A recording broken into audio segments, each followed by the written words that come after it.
Hello everyone, welcome to learning science. आज का हमारा टॉपिक है क्रिस्टल स्ट्रक्चर। तो आज हम देखेंगे कि जो क्रिस्टल स्ट्रक्चर है वो क्या है। ठीक है, उसके बारे में आज हम पढ़ेंगे। तो सबसे पहले यहाँ पर इंट्रोडक्शन दिया है। जो मैटर होता है, anything which occupy space and have मास, ठीक है, उसे हम मैटर कहते हैं। वो 3 स्टेट्स में होता है। पहला स्टेट है सॉलिड, दूसरा स्टेट है लिक्विड और तीसरा स्टेट है गैसेस। कोई भी सामान जो है या तो वो सॉलिड फॉर्म में होगा या लिक्विड फॉर्म में या गैसेस के फॉर्म में। सामान का मतलब कोई चीज जिसका मास हो और वो जो है जगह लेता हो। सॉलिड का शेप जो है वो फिक्स होता है, जैसे कि कोई बॉटल है तो उसी शेप का होगा, ग्लास है उसी शेप का होगा, ठीक है, फिक्स्ड है। फिर ग्लास का शेप चेंज नहीं होगा बॉटल में। लेकिन जो लिक्विड और गैसेस है उसका कोई शेप नहीं होता, इसलिए लिक्विड को, वाटर को ग्लास में डाले उसका शेप ले लेता है, बॉटल में डाले उसका शेप ले लेता है, और गैसेस तो यहाँ पर एयर है, उसका कोई शेप नहीं है, हम क्लियरली देख सकते हैं। अब ये जो सॉलिड है, ठीक है, क्रिस्टल स्ट्रक्चर में सॉलिड आएगा। सॉलिड जो है वो फर्दर 2 टाइप्स के होता है। एक है अमॉर्फस सॉलिड और दूसरा है क्रिस्टलाइन सॉलिड। अब ये जो अमॉर्फस सॉलिड है वो इरेगुलर होता है, इरेगुलर इन शेप। उसका जो पीरियोडिसिटी है वो नहीं होता है, एटम्स जो है पीरियोडिकली अरेंज नहीं होता है। और ये जो क्रिस्टलाइन सॉलिड है वो जो है पीरियोडिसिटी दिखाता है। पीरियोडिसिटी मीन्स किसी पर्टिकुलर टाइम के बाद क्या करना, रिपीट करना है, पर्टिकुलर डिस्टेंस के बाद अपने आप को रिपीट करना, अरेंजमेंट को। ठीक है, यहाँ पर मैंने एमॉर्फस के जगह पर शो पीरियोडिसिटी लिखा है, जो कि नहीं है, क्रिस्टलाइन पीरियोडिसिटी दिखाता है। और एमॉर्फस जो है वो पीरियोडिसिटी नहीं दिखाता, वो इरेगुलर होता है शेप में, उसी का मतलब होता है एमॉर्फस। नाउ ये जो क्रिस्टलाइन सॉलिड है जो कि पीरियोडिसिटी दिखाता है वो 2 टाइप्स का होता है। एक है सिंगल क्रिस्टल और दूसरा है पॉली। पॉली का मतलब होता है many, poly crystal line solids, उसमें बहुत सारे क्रिस्टल्स होंगे। अब यहाँ पर डेफिनेशन में क्या है, सिंगल क्रिस्टल में जो है एंटायर, पूरा जो सॉलिड है वो जो है किससे बना हुआ होगा, एक ही क्रिस्टल से बना हुआ होगा। यानी कि यहाँ पर जो पीरियोडिसिटी है वो इन्फिनिटी तक होगी। ये जो रिपीटेशन होगा आफ्टर अ पर्टिकुलर डिस्टेंस जो है वो इन्फिनिटी तक जाएगा। जबकि पॉलीक्रिस्टलाइन सॉलिड में एग्रीगेट क्रिस्टलाइड होता है। एग्रीगेट का मतलब होता है ग्रुप, तो ग्रुप ऑफ एटम्स होंगे, ठीक है, एग्रीगेट क्रिस्टलाइड्स होंगे, ऐसे बहुत सारे ग्रुप्स प्रेजेंट होंगे। वो जो ग्रुप जो है वेल डिफाइंड बाउंड्रीज से सेपरेटेड होगा, ठीक है, वेल डिफाइंड बाउंड्रीज से सेपरेटेड होगा। क्रिस्टलाइड एग्रीगेट्स जो है पॉलीक्रिस्टलाइन सॉलिड्स में। क्रिस्टल्स के ज्योमेट्रिक शेप के बारे में पढ़ना या क्रिस्टलाइन सॉलिड्स के ज्योमेट्रिक शेप के बारे में, ज्योमेट्रिक फॉर्म के बारे में पढ़ना, फिजिकल प्रॉपर्टीज के बारे में पढ़ने को हम कहते हैं क्रिस्टलोग्राफी। अब जो क्रिस्टलाइन सॉलिड्स है उसके फिजिकल प्रॉपर्टीज या ज्योमेट्रिकल फॉर्म के बारे में हमें कैसे पता चला, कैसे पता चलेगा, जब हम एक्सरे उससे पास करेंगे, इलेक्ट्रॉन के बीम्स, रेस, ठीक है, न्यूट्रॉन के बीम्स जब हम उससे पास करेंगे तो हमें स्ट्रक्चर के बारे में पता चलेगा। जैसे कि बॉडी से जब हम एक्सरे पास करते हैं तो हमें स्केलेटन, जो बोन्स है, उसके बारे में पता चलता है, वैसे ही। फिर उसके बाद यहाँ पर जो क्रिस्टलाइन स्टेट होता है, ठीक है, वो एक लो एनर्जी स्टेट होता है, इसका एनर्जी कम होता है। अगर हम एनर्जी के स्टेट को देखेंगे तो जो क्रिस्टलाइन सॉलिड्स होगा उसका एनर्जी कम होगा। एनर्जी कम होने का मतलब है कि स्टेबिलिटी ज्यादा है, तो हर सॉलिड स्टेबल होना चाहता है, इसलिए ज्यादा सॉलिड्स जो है वो इसी स्टेट में हमें मिलेगा। नेक्स्ट टॉपिक है क्रिस्टल लेटिस और ट्रांसलेशन वेक्टर। सबसे पहले ये जो है हमारा एटम है या मॉलिक्यूल है, हम सपोज करते हैं, ग्रुप ऑफ एटम्स है हम सपोज करते हैं, तो ये जो है पीरियोडिसिटी दिखाएगा क्रिस्टलाइन सॉलिड में, यानी कि आफ्टर अ पर्टिकुलर टाइम या यहाँ पर आफ्टर अ पर्टिकुलर डिस्टेंस जो है अरेंजमेंट खुद को रिपीट करेगा, ऑर्डर में प्रेजेंट होगा यहाँ पर जो मॉलिक्यूल्स है या ग्रुप ऑफ एटम्स है, ठीक है। तो ये स्ट्रक्चर हमें बताता है कि पीरियोडिक एरे है एटम्स का, जो एटम होता है उसको पीरियोडिकली अरेंज किया हुआ है, आफ्टर अ पर्टिकुलर डिस्टेंस वो अपने अरेंजमेंट को रिपीट कर रहा है क्रिस्टल में। तो ये हमारा क्रिस्टल का स्ट्रक्चर है। नाउ अगर हम इस एटम को या ये मॉलिक्यूल जो है, ग्रुप ऑफ एटम्स जो है, उसको रिप्लेस कर दे किसके साथ, मैथमेटिकल पॉइंट के साथ, एक पॉइंट के साथ अगर हम इसको रिप्लेस करेंगे तो हमें क्या मिलेगा, हमें मिलेगा लेटिस। हमने सॉलिड को एक्सरे पास करके देखा, क्रिस्टल को कुछ ऐसा हमें शेप मिला ना। एटम्स की जगह पर अगर हम पॉइंट यूज करेंगे जहां पर एटम्स प्रेजेंट था, मॉलिक्यूल्स या ग्रुप ऑफ एटम्स, उसके जगह पर हम पॉइंट्स का यूज करें तो हमें जो है अरेंजमेंट ऑफ पॉइंट्स मिलेगा। यहाँ पर पीरियोडिक अरेंजमेंट ऑफ एटम है, नेक्स्ट हमें periodic arrangement of mathematical points मिलेगा और इसी को हम कहते हैं लेटिस। लेटिस किसका है, क्रिस्टल का है, तो हम कहते हैं क्रिस्टल लेटिस। अब ये जो है प्लेन लेटिस है। प्लेन क्यों है, क्योंकि इसमें एक्स और वाई डायरेक्शन है, एक्स और वाई एक्सिस ओनली है, जेड एक्सिस नहीं है। हमारी तरफ ये पॉइंट्स का अरेंजमेंट नहीं है, अप एंड डाउन अरेंज किया है और लेफ्ट एंड राइट ना हमारी तरफ भी अरेंज होता है, जो कि स्पेस में होता है, एक्स वाई और जेड एक्सिस तीनों। तो उसे हम कहेंगे स्पेस लेटिस। क्या कहेंगे, स्पेस लेटिस। तो स्पेस लेटिस जो है वो इन्फिनिट एरे है पॉइंट्स का, अरेंजमेंट है पॉइंट्स का इन 3D, 3 डायमेंशन में, यानी कि एक्स वाई और जेड तीनों आएगा। यहाँ पर प्लेन में सिर्फ एक्स और वाई दो ही एक्सिस आएंगे। तो हम लिखेंगे स्पेस लेटिस के बारे में। स्पेस लेटिस में क्या होता है, space lattice define as infinite array of points in 3D in which every point has identical surroundings।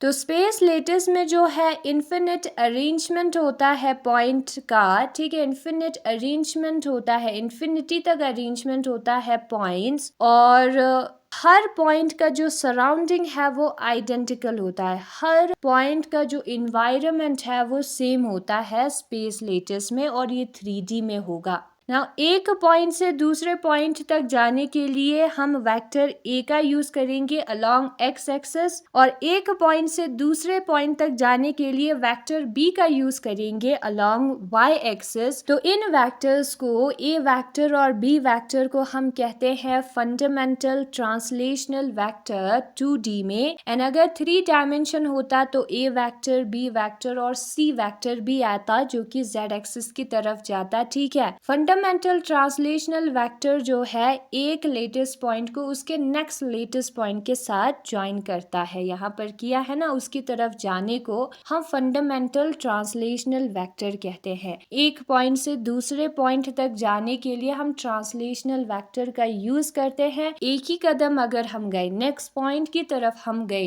X axis के अलोंग हो या वाई एक्सिस के अलोंग हो, उसे हम कहेंगे फंडामेंटल ट्रांसलेशनल वेक्टर। ना हमें ओ से पी की तरफ जाना है तो हमें यूज करना होगा फंडामेंटल ट्रांसलेशनल वेक्टर का। एक स्टेप कंसिडर कर लो अलोंग एक्स एक्सिस, उसको हम ए वेक्टर के साथ डिनोट करते हैं, और नेक्स्ट पॉइंट की तरफ जाना अलोंग वाई एक्सिस, उसको हम बी वेक्टर के साथ डिनोट करते हैं। नाउ हमें जाना है ओ से पी वेक्टर की तरफ, तो हमें जो है कितने स्टेप्स लेने होंगे, वो हमें ट्रांसलेशनल वेक्टर टी वेक्टर देगा, ठीक है। ये भी ट्रांसलेशनल वेक्टर है, ए वेक्टर और बी वेक्टर, लेकिन उसे हम फंडामेंटल ट्रांसलेशनल वेक्टर कहते हैं क्योंकि वो सिर्फ नेक्स्ट पॉइंट की तरफ जाएगा, एक सिंगल स्टेप लेगा, ठीक है। ये जो हमारा टी वेक्टर है ट्रांसलेशन वेक्टर, उसको हम n1 A vector plus n2 B vector के साथ रिप्रेजेंट करेंगे। अब ए वेक्टर और बी वेक्टर जो है वो फंडामेंटल वेक्टर्स है,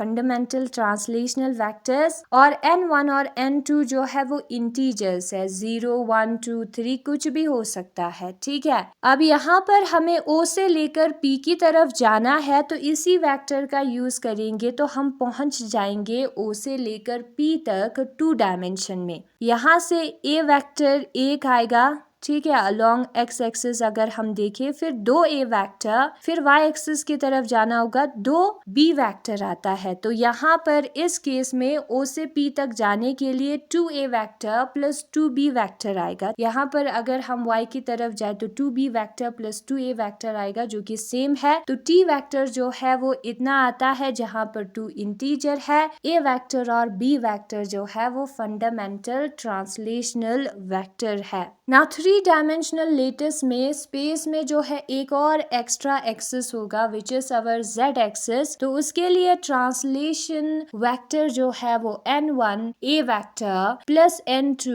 a vector plus n3 a vector आएगा। एक्चुअली a वेक्टर नहीं b वेक्टर और c वेक्टर आएगा। y एक्सिस को हम b वेक्टर से और z एक्सिस को हम c वेक्टर से डिनोट करेंगे। ठीक है, तो ये है हमारा ट्रांसलेशन वेक्टर और इसी का यूज करके हम एक पॉइंट से किसी भी दूसरे पॉइंट की तरफ जा सकते हैं। और यहाँ पर n1 n2 और n3 जो है वो इंटीजर्स है, यानी कि 0 1 2 3 या -1 -2 ऐसे नंबर्स को हम इंटीजर्स कहते हैं। अगर डिवाइड के फॉर्म में होगा, p/q के फॉर्म में होगा तो वो इंटीजर नहीं होगा। यहाँ पर इंटीजर है ना, तो इंटीजर है तो उसे हम कहते हैं प्रिमिटिव ट्रांसलेशनल वेक्टर।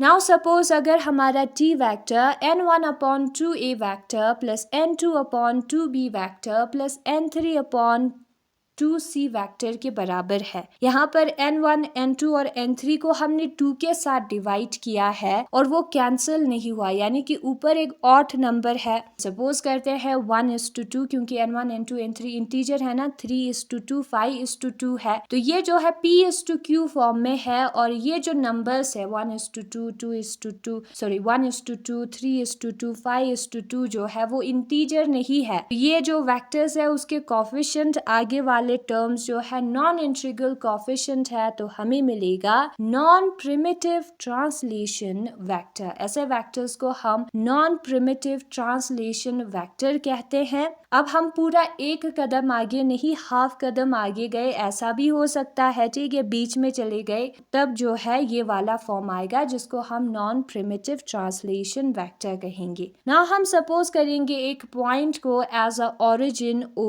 और एक दूसरा भी पॉइंट है जिसको हम P के साथ डिनोट करेंगे और एक तीसरा पॉइंट भी लेंगे जिसको हम Q के साथ डिनोट करेंगे। अब OP का पोजीशन वेक्टर जो है वो R वेक्टर है। O का डिस्टेंस P का डिस्टेंस फ्रॉम ओरिजिन जो है वो R वेक्टर है। फिर उसके बाद O को यहीं पर रखो, Q को हम नीचे लेते हैं, उसी लाइन में नहीं लेंगे। ठीक है, बुक में कुछ ऐसा फिगर दिया है। अब Q का डिस्टेंस फ्रॉम O जो है वो R डैश के बराबर है। कितना है? R डैश वेक्टर के बराबर है। ओरिजिन से पोजीशन वेक्टर निकाला है। नाउ अगर हमें P से Q की तरफ जाना है तो हमें ट्रांसलेशन वेक्टर का यूज करना होगा। T वेक्टर का हम यूज करते हैं। एक ट्राइंगल बना रहा है ये 3 वेक्टर, तो वो 2 वेक्टर्स जो कि सेम डायरेक्शन में है उसका सम जो है उस वेक्टर के बराबर आएगा जो कि ऑपोजिट डायरेक्शन में है, जिसको ट्राइंगल ऑफ वेक्टर एडिशन कहते हैं शायद। ठीक है, अगर कुछ और कहते हैं तो कमेंट में बता देना।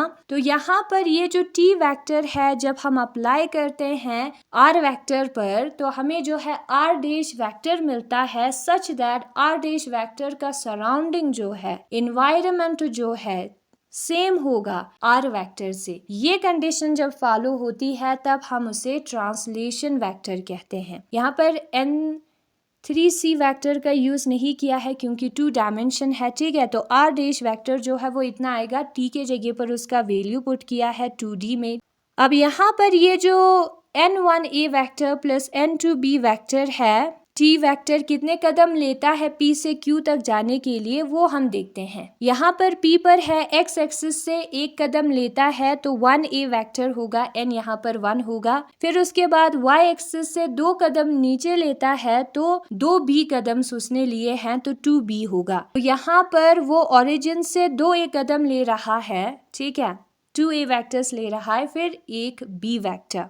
अब यहाँ पर जो है ये जो वेक्टर है वो कदम नीचे की तरफ ले रहा है t वेक्टर, जब वो p से q की तरफ जा रहा है तो नेगेटिव ऑफ 2b आएगा और 1b माइनस 2b जो है वो माइनस b के बराबर आता है। ये जो ओ क्यू वेक्टर है या आर डैश वेक्टर है वो कितने कदम लेगा, ओ से क्यू की तरफ जाने के लिए 3 कदम लेगा, 3a वेक्टर्स लेंगे, फिर 1b जो कि नीचे की तरफ होगा, नेगेटिव b आएगा, तो 3a माइनस b आया ना। फिर इंट्रोडक्शन बुक में देखते हैं, ठीक है। मैटर के 3 स्टेट्स होता है, सॉलिड, लिक्विड और गैसेस। सॉलिड का जो शेप है वो फिक्स्ड होता है, जैसे कि एक बॉटल है, ग्लास है, उसी शेप का होगा। जबकि जो दूसरे 2 स्टेट्स है, लिक्विड और गैसेस, उसका कोई शेप नहीं होता, उसको हम किसी भी कंटेनर में डालें उसी शेप का बन जाता है। जैसे कि ये एयर है, उसका कोई शेप नहीं है, उसी तरीके से वाटर को बॉटल में डाले उसका शेप ले लेता है। सॉलिड जो है वो फर्दर 2 स्टेज में एग्जिस्ट करता है, एक है क्रिस्टलाइन और दूसरा है एमॉर्फस। क्रिस्टलाइन सॉलिड जो है वो पीरियोडिसिटी दिखाता है अरेंजमेंट ऑफ एटम्स में, यानी कि अपने आप को रिपीट करता है आफ्टर सम डिस्टेंस अपने अरेंजमेंट को। जबकि जो एमॉर्फस सॉलिड है उसका कोई शेप जो है रेगुलर नहीं होता, पीरियोडिक नहीं होता। द क्रिस्टलाइन सॉलिड जो है वो फर्दर डिवाइड होता है 2 टाइप्स में, एक है हमारा सिंगल क्रिस्टल और दूसरा है पॉलीक्रिस्टलाइन सॉलिड्स। अगर पूरा सॉलिड जो है वो एक ही क्रिस्टल से बना हुआ हो, इसका मतलब क्या है कि जो पीरियोडिसिटी है अरेंजमेंट ऑफ एटम्स का वो इन्फिनिटी तक, जो पीरियोडिसिटी है जो अपने आप को रिपीट करता है आफ्टर सम टाइम अरेंजमेंट, वो जो है इन्फिनिटी तक कंटिन्यू होता जाए, ठीक है, यानी कि वो कभी खत्म ही ना हो पीरियोडिसिटी, तो उस क्रिस्टल को हम कहते हैं सिंगल क्रिस्टल। जबकि पॉलीक्रिस्टलाइन मटेरियल्स में number of aggregate crystallite group of crystals होता है, क्रिस्टलाइज होता है, ऐसे बहुत सारे होते हैं जो कि वेल डिफाइंड बाउंड्री से सेपरेटेड होता है। अब ये जो क्रिस्टलाइट है छोटा सा, उसे हम कहते हैं ग्रेन, और बाउंड्री को हम क्या कहते हैं, बाउंड्री को हम ग्रेन बाउंड्रीज कहते हैं। मटेरियल्स जैसे कि रबर है, ग्लास है, वो सारे सॉलिड्स है लेकिन अमॉर्फस सॉलिड्स है। जबकि diamond, rock salt, mica, quartz जो है वो क्रिस्टलाइन सॉलिड्स है। बहुत सारे जो प्रॉपर्टीज है मटेरियल का वो जो है क्रिस्टल के स्ट्रक्चर पर डिपेंड होता है, इसलिए हम इस चैप्टर में जो बेसिक कॉन्सेप्ट और सिंपल स्ट्रक्चर है क्रिस्टल का उसके बारे में पढ़ेंगे। क्रिस्टलोग्राफी में हम जो है ज्योमेट्रिक फॉर्म, जो ज्योमेट्री होता है, शेप और जो फिजिकल प्रॉपर्टीज होता है क्रिस्टलाइन सॉलिड्स का, उसके बारे में पढ़ते हैं। और उसको पढ़ने के लिए हम एक्सरेज का यूज करते हैं, इलेक्ट्रॉन बीम्स, बीम्स का मतलब रेज होता है, न्यूट्रॉन बीम्स का यूज करते हैं। अब क्रिस्टलाइन सॉलिड्स में जो एटम और मॉलिक्यूल है वो रेगुलर और पीरियोडिक मैनर में अरेंज होगा, ठीक है, अपने आप को रिपीट करेगा, एक तरतीब में प्रेजेंट होगा। So most of the solids are crystalline in nature, इसलिए ज्यादातर सॉलिड जो है वो क्रिस्टलाइन होता है नेचर में। क्योंकि जो एनर्जी रिलीज होता है क्रिस्टलाइन सॉलिड्स बनने के वक्त वो जो है बहुत ज्यादा होता है, डिसऑर्डर स्ट्रक्चर जो फॉर्म होता है उस वक्त के एनर्जी रिलीज के कंपैरिजन में। तो इसका मतलब हुआ क्रिस्टलाइन का एनर्जी कम होगा क्योंकि ज्यादा एनर्जी रिलीज हुआ है फॉर्मेशन के वक्त में। एनर्जी कम मतलब कि स्टेबल स्टेट, इसलिए ज्यादातर सॉलिड जो है उस स्टेट में होता है। अब क्रिस्टल में क्या होता है, एटम्स जो है पीरियोडिक एरे में, ठीक है, एक तरतीब में प्रेजेंट होता है, उसी को हम पीरियोडिक एरे कहते हैं, अपने अरेंजमेंट को after some time and distance repeat करता है। अब यहाँ पर जो एरे है उसमें रिप्रेजेंटेटिव यूनिट होता है स्ट्रक्चर का, यानी कि जो अरेंजमेंट दिखाया है उसमें ग्रुप ऑफ एटम्स होता है या मॉलिक्यूल्स होता है जिसको हम मोटिव कहते हैं, वही रिप्रेजेंट कर रहा है किसको, स्ट्रक्चर को। अगर हम इस रिप्रेजेंटेटिव यूनिट्स को, इस ग्रुप ऑफ एटम्स को या मॉलिक्यूल्स को किससे रिप्लेस करें, एक सिंपल मैथ के पॉइंट से रिप्लेस करें, तो जो हमें कलेक्शन ऑफ पॉइंट मिलेगा उसे हम लेटिस कहते हैं। अब ये प्लेन लेटिस है क्योंकि इसमें सिर्फ एक्स और वाई एक्सिस है। स्पेस लेटिस में जेड एक्सिस भी होगा, 3D भी होगा। तो स्पेस लेटिस क्या है, infinite array of points in 3 dimension in which every point has identical surrounding. Infinity तक अरेंज करते जाना 3D में और हर पॉइंट का सराउंडिंग जो है वो सेम होगा, तो दोनों पॉइंट्स पर अपीयरेंस जो नज़ारा है वो हमें सेम नजर आएगा, उसी को हम आइडेंटिकल सराउंडिंग कहते हैं। यहाँ पर जो फिगर 1.31 है वहाँ पर 2 डायमेंशनल स्क्वायर अरेंजमेंट दिखाया है फाइनाइट, ठीक है, इन्फिनिटी तक तो नहीं है, ओके, ऐसे अरेंजमेंट है पॉइंट्स का। सिमिलरली 3 डायमेंशनल स्पेस में हमें स्पेस लेटिस मिलेगा, लेकिन यहाँ पर हमें ये चीज नोट करना है कि जो इन्वायरमेंट है हर पॉइंट में वो सेम है। इस पॉइंट का सराउंडिंग में जितने एटम्स है नेक्स्ट पॉइंट के सराउंडिंग में भी उतने एटम्स होंगे, तो इन्वायरमेंट जो है वो सेम होगा। 3rd डायमेंशन पेपर पे दिखाना मुश्किल है, इसलिए 2 डायमेंशनल लेटिस जो है यहाँ पर बुक में दिखाया है। नाउ स्पेस लेटिस को डिफाइन करने के लिए हमें कंसिडर करना है एक पॉइंट O को जो कि हमारा ओरिजिन है, उसी के हिसाब से हमें चलना है। और 2 वेक्टर्स है, A वेक्टर और B वेक्टर, जिसको हम फंडामेंटल ट्रांसलेशनल वेक्टर्स कहते हैं 2 डायमेंशन में। और कोई पॉइंट P को ऑब्टेन करने के लिए हमें वेक्टर T को यूज करना होगा O से लेकर P तक, और T जो है वो N1A vector plus N2B vector के बराबर होगा, जहां पर N1 और N2 जो है वो इंटीजर्स है। अब यहाँ पर सिर्फ हमें OP को कंसिडर करना है, पूरे ट्राइंगल को नहीं। O से P तक जाने के लिए हमें T वेक्टर का यूज करना होगा, ट्रांसलेशन वेक्टर का यूज करना होगा, यहाँ पर R वेक्टर नहीं है, तो T वेक्टर जो है वो N times A vector, A कितने कदम चले, plus N times B vector, N2 times B vector के बराबर आएगा, और वही यहाँ पर लिखा है। और उसी तरीके से 3 डायमेंशनल लेटिस में N3C वेक्टर भी आएगा क्योंकि Z एक्सिस भी है, और इस ऑपरेशन का T वेक्टर जो है वो एक ऑपरेशन भी है, ऑपरेटर भी है। किसी भी पॉइंट पर अगर हम अप्लाई करें जिसका पोजीशन वेक्टर R वेक्टर होगा, और इसको अप्लाई करने के बाद हम किसी दूसरे पॉइंट पर पहुंचे जिसका पोजीशन वेक्टर R डैश होगा 3 डायमेंशन में, तो R डैश वेक्टर जो है वो R vector plus T vector के बराबर आएगा। अब T वेक्टर का जो वैल्यू है वो ऊपर दिया है, 3D वाला हमें यूज करना है, तो हमें इतना मिलेगा। यहाँ पर 2D में भी हम कंसिडर कर सकते हैं। एक पॉइंट है जो कि ओरिजिन से R वेक्टर पर प्रेजेंट है P, दूसरा पॉइंट है जो कि ओरिजिन से R डैश वेक्टर पर प्रेजेंट है Q। ना अगर हमें P से Q की तरफ जाना है तो T वेक्टर का यूज करना होगा। अब वेक्टर्स का एडिशन कैसा होता है, 3 वेक्टर जो ट्राइंगल बनाते हैं, जो 2 वेक्टर सेम डायरेक्शन में होंगे उसका प्लस जो है तीसरे वेक्टर के बराबर आएगा जो कि ऑपोजिट डायरेक्शन में है। R vector plus T vector जो है वो R डैश वेक्टर के बराबर होगा। तो ट्रांसलेशनल वेक्टर जो है which produce a translation operation containing integral coefficients are called primitive translational vectors. अब इसका जो कोएफिशिएंट है N1, N2, N3 वो अगर इंटीजर्स हुए तो उसे हम प्रिमिटिव ट्रांसलेशन वेक्टर्स कहेंगे। अगर हमें जो पॉइंट Q है वो इस वेक्टर का यूज करके मिले 1/2 N1/2 N2/2 3/2 N3 करके हमें मिले हमारा R डैश वेक्टर, यानी कि ये इंटीजर्स नहीं है, ठीक है, इसलिए 2 के साथ डिवाइड नहीं हुआ है। तो ऐसे ट्रांसलेशन वेक्टर्स जिसका जो कोएफिशिएंट है A वेक्टर, B वेक्टर और C वेक्टर के आगे जो टर्म्स है वो इंटीजर नहीं है, उसे हम कहते हैं नॉन प्रिमिटिव ट्रांसलेशनल वेक्टर्स। वही यहाँ पर लिखा है, hence if an observer is located at P having position vector R vector and then translated by T vector, the new point Q at position vector R dash vector must have identical surrounding. तो यहाँ पर identical surrounding होना चाहिए P और Q दोनों पर। जो पहला पॉइंट था उसका जो सराउंडिंग है और जो नया पॉइंट पर हम आए हैं उसका जो सराउंडिंग है वो सेम होना चाहिए।